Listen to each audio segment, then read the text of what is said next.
वो इतिहास का भागीदार नहीं हो सकता, वो इतिहास के लिए काम नहीं कर सकता है, वो इतिहास में इतिहास पुरुष भी नहीं बन सकता है। आदरणीय बहन जी ने इतिहास बनाने का काम किया, न सिर्फ उत्तर प्रदेश के लोगों के लिए बल्कि देश के लोगों के सामने एक मिसाइल काम की, एक मिसाल, एक आइडियोलॉजी, एक विचारधारा को खड़ा किया और उस विचारधारा का परिणाम निकला कि देश की तमाम राजनीतिक पार्टियां उस विचारधारा से डर गई। इस देश में अगर कोई भी मनुवाद की विचारधारा का एंटीडोट है तो वो है कांसीराम साहब की विचारधारा, बहुजन समाज की विचारधारा। वो है, क्यों है? क्योंकि बहन जी की उस विचारधारा का ही परिणाम था कि आज देश की सभी राजनीतिक पार्टियां बाबा साहब को माल्यार्पण करने पे मजबूर हो गई, बाबा साहब का फोटो अपने मंचों पे लगाने को मजबूर हो गई, आज कांसीराम साहब की बात करने लगी। किसकी वजह से? उन्हें डर इससे नहीं है, उन्हें डर अगर इस देश में भारतीय जनता पार्टी, इस देश में कांग्रेस पार्टी अगर किसी नेता से डरती है विकल्प के रूप में तो वो बहुजन समाज पार्टी की नेता आदरणीय बहन जी, इनसे डरती है। लेकिन साथियों, दुर्भाग्य हमारे लोगों का, दुर्भाग्य हम लोगों का कि इस देश के लोग इस देश की गैर बराबरी वाली विचारधारा के झांसे में फंस जाते हैं।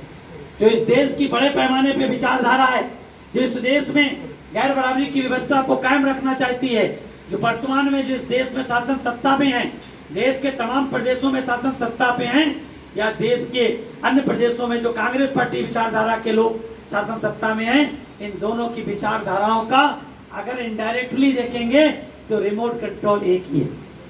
दोनों विचारधाराओं का रिमोट कंट्रोल एक ही है, वो रिमोट कंट्रोल है नागपुर का रिमोट कंट्रोल है, वो है आरएसएस।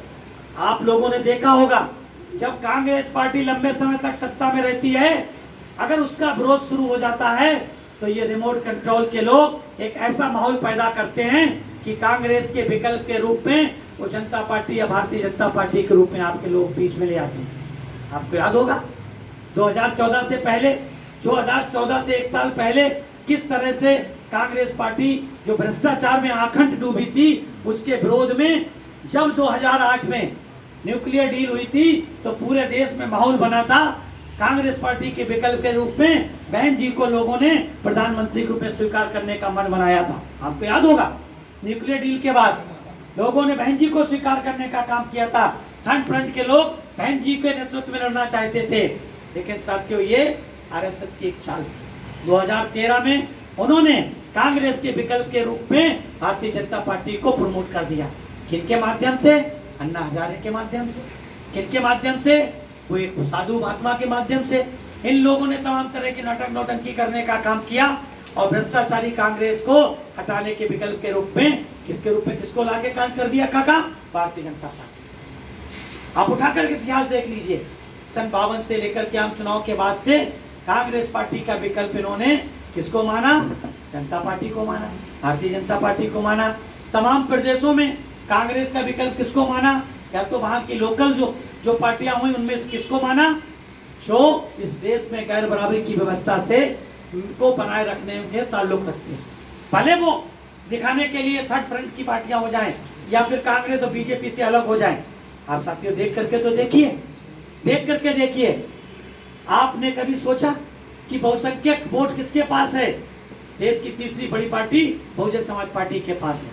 लेकिन विकल्प तमिलनाडु में कौन बनता है? डीएमके बनती है या आईडीएमके बनती है। केरला में कौन बनता है? एलडीएफ बनता है।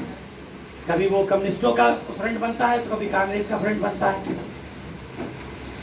मध्य प्रदेश में आ जाइए तो बीजेपी, मध्य प्रदेश छत्तीसगढ़ में आ जाइए तो कांग्रेस का विकल्प बीजेपी का विकल्प ये बन सकते हैं। राजस्थान में ये होता है।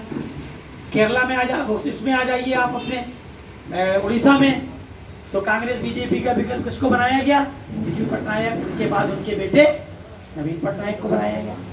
आपके बंगाल में देख लीजिए, कांग्रेस का अगर विकल्प बनाया गया तो उस समय कम्युनिस्टों को बना दिया, कम्युनिस्ट हटे तो ममता दीदी को बना दिया।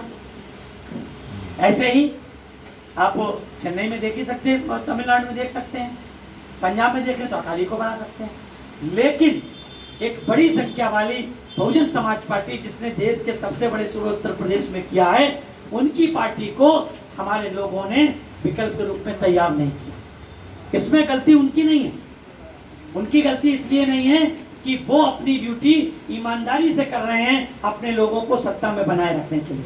गलती हमारे लोगों की, हम लोगों की है कि हम अपनी ड्यूटी को ईमानदारी के साथ नहीं कर रहे हैं। हम अपने लोगों के अपने और अपने स्वार्थ के खातिर कभी हम कम्युनिस्टों के साथ चले जाते हैं, कभी हम टीएमसी के साथ चले जाते हैं, कभी हम कांग्रेस के साथ चले जाते हैं, तो कभी आधी पत्ते बीजेपी के साथ चले जाते हैं। हम कभी भी अपनी पार्टी, अपनी विचारधारा वाली, अपने महापुरुषों की विचारधारा वाली पार्टी भारतीय जनता पार्टी के साथ, बहुजन समाज पार्टी के साथ नहीं जाते हैं, बल्कि उसके बदले में भारतीय जनता पार्टी, कांग्रेस, अन्य पार्टियों के साथ चले जाते हैं।